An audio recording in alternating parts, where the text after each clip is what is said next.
Magandang araw! Tara samahan niyo ako sa pagpatuloy ng aking fitness journey ngayong 2025 at ipapakita ko na rin sa inyo ang kakainin ko mula agahan hanggang hapunan.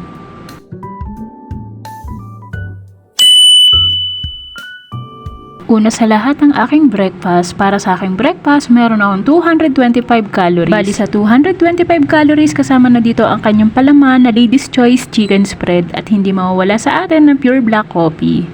At next, para sa aking tanghalian, meron ako ditong ginisang pechay na may tokwa. Ito ay 221 calories. At para sa aking 1/2 cup rice, ito ay 102 calories. At para sa aking okra, ito ay 66 calories.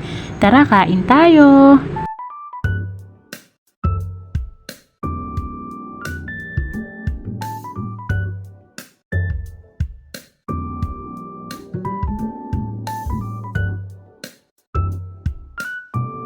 At next naman, ang aking merienda. Para sa aking merienda, meron akong pure black coffee. Ito ay 0 calories. At syempre, hindi tayo naglalagay ng asukal dito. Para sa akin, pag ganito ang merienda, ay goods na goods na. At next naman, ang aking dinner. Meron akong 1/2 cup rice. Ito ay 102 calories. At para sa aking mega sardines, ito ay 38 calories. Para sa aking scrambled egg, meron akong 127 calories. So, yun lang. Bye!